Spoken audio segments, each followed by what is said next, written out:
Pavithra, NEET தேர்வு தேவையா தேவையில்லையா என்பது தனி விவாதமாக இருக்கட்டும். ஆனால் நீட் தேர்வு நடத்தக்கூடிய மையங்களில் நேற்று நடைபெற்ற அந்த கொடூரங்களை பார்க்கும்போது நிச்சயமாக மனம் கொதிக்கிறது என்றுதான் கூற வேண்டும். ஏனென்றால் இது விமான நிலையத்தில் வெடிகுண்டுகளும் செல்லும் போது செய்கின்ற சோதனைகளை விட அதிகமாக நீட் தேர்வு மையங்களுக்கு செல்லும் மாணவிகளுக்கு செய்திருக்கிறார்கள் நேற்று என்பதுதான் மிகப்பெரிய கொடுமை. இது ஆண்டுதோறும் இந்த கொடுமைகள் தொடர்ந்து நடைபெற்றுக் கொண்டே இருக்கின்றன. அதாவது ஒன்றல்ல இரண்டல்ல, தொடர்ந்து.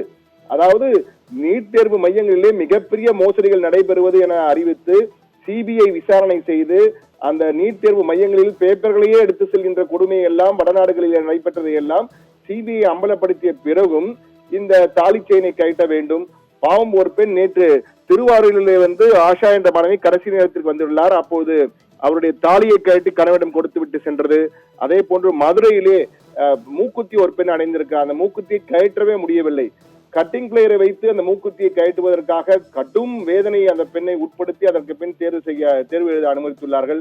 அதே போன்று சுடிதாரிலே ஒரு 5 பட்டன்களை அதிகமாக வைத்திருந்தார். பட்டன்களை வைத்து நாங்கள் அனுமதிக்க முடியாது, சுடிதாரையே மாற்று என்று கூறியிருக்கிறார்கள்.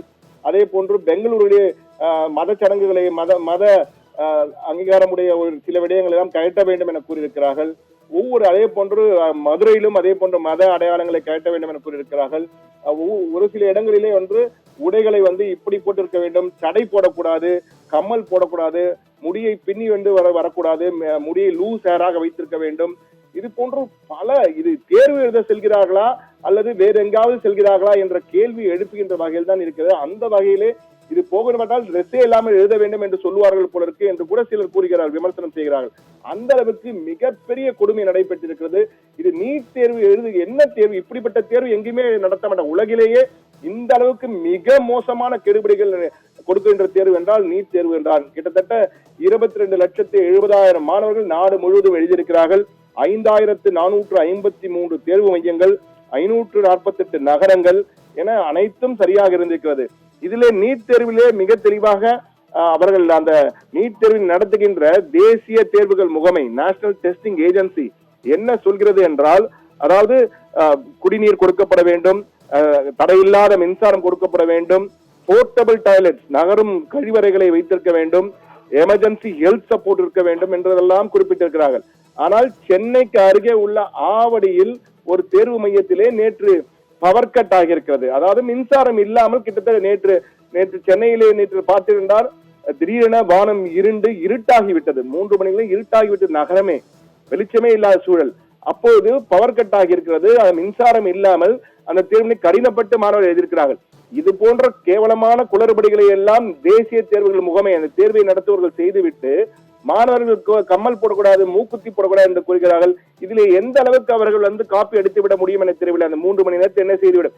அது தேர்வு பல மையங்களிலே வடநாட்டில் ஒரு சில கோச்சிங் சென்டர்களால் தயாரிக்கப்படுகின்ற மாணவர்கள் எழுதும் மையங்களிலே தேர்வு பேப்பரையே மாற்றுகிறார்கள் என்றெல்லாம் விசாரணையிலே தெரிய அம்பலமாகி நீட் தேசிய தேர்வுகள் முகமை கழுவி ஊற்றுவார்கள் என்று கூறுவார்களே, அந்த அளவுக்கு திட்டி விமர்சனம் செய்தார்கள்.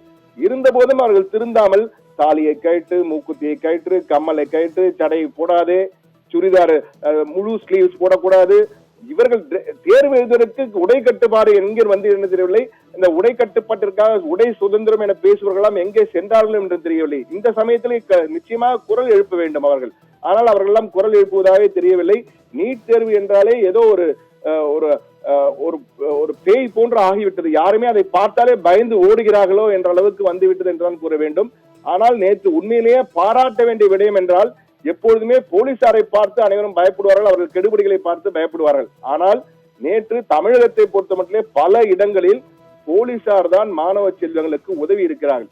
குறிப்பாக அந்த சுடிதாரிலே பட்டன் கூடுதலாக 4 பட்டன்கள் பதிலாக 5 பட்டன் 6 பட்டன் அணிந்து வந்துட்டார் என்பதற்காக உடையே மாற்ற வேண்டும், உள்ளே அனுமதிக்க மாட்டேன் என கூறி அந்த பெண்ணை உச்சக்கட்ட வேதனைக்கு உள்ளாக்கி இருக்கிறார்கள்.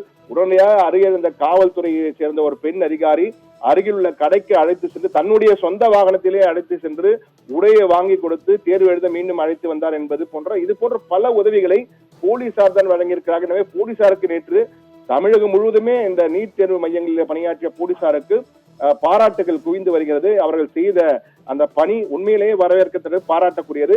ஆனால் உண்மையிலே இதை பார்க்கும் பொழுது இது என்ன தேர்வு? நீட் தேர்வு அப்படி என்ன ரகசியம்? யூபிஎஸ்சிக்கு கிடையாது, இந்தியாவின் முதன்மை தேர்வுகளாக அறியப்பட்ட யூபிஎஸ்சி தேர்வு கிடையாது, ஐஏஎம் தேர்வுகள் கிடையாது. ஆனால் இந்த தேர்வுக்கு மட்டும் ஏன் இத்தனை அழுத்தத்தை கொடுக்கிறார்கள்? ஏதோ ஒரு போருக்கு போவது போல விமான நிலையத்தை உள்ளே வெடிகுண்டு எடுத்து செல்கிறார்களோ அது போன்ற ஒரு உச்சக்கட்ட பரிசோதனை, உடம்பு முழுவதும் சல்லடையாக ஸ்கேன் செய்து அனுப்புகிறார்கள் என்பதை பார்க்கும்போது உண்மையிலேயே இது தேர்வா அல்லது எதற்காக இந்த பயமுறுத்தலை நடத்துகிறார்கள் என்பது தெரியவில்லை. நிச்சயமாக தேசிய தேர்வுகள் முகமை இதற்கு பதிலை சொல்ல வேண்டும் என் காலம் நிச்சயம் பதில் சொல்ல வைக்கும். ஆனால் இந்த அட்ராசிட்டிஸ் என்பார்களே, நீட் அட்ராசிட்டிஸ், நீட் கேவலங்கள், பைத்தியக்காரத்தனத்தின் உச்சம் என்று கூட சொல்லலாம். அந்த அளவுக்கு தான் இதனுடைய கெடுபிடிகள் எல்லாம் நமக்கு தெரிகின்றன. பார்க்கும் பொழுது நேற்று பெங்களூரிலே சாலை மறியல் எல்லாம் செய்திருக்கிறார்கள். அது போன்ற பல இடங்களில் போராட்டங்கள் வெடித்திருக்கின்றன. ஆனால் மாணவர்களும் பெற்றோர்களும் வேறு வழியிலே நாங்கள் இது போன்ற கொடுமைகளை அனுபவித்துதான் எங்கள் குழந்தைகளை டாக்டர் ஆவதற்காக முயற்சிகளை சேர்க்க வேண்டிய சூழலில் நாங்கள் இருக்கிறோம் என்று கூறியிருக்கிறார்கள். ஏற்கனவே நீட் தேர்வு வந்த பிறகு பாட புத்தகங்களை படிப்பதை விட நீட் எக்ஸாமுக்கு தயாராவதுதான் சிறந்தது என தற்போதெல்லாம் 1ஆம் வகுப்பிலிருந்தே சொல்லிக் கொடுப்பார்கள் போல இருக்கு. நீட் தேர்வு, நீட் படித்தால்தான் டாக்டர் அப்படின்னு ஆகிவிட்டது. அந்த அளவுக்கு கொண்டு வந்து விட்டார்கள்.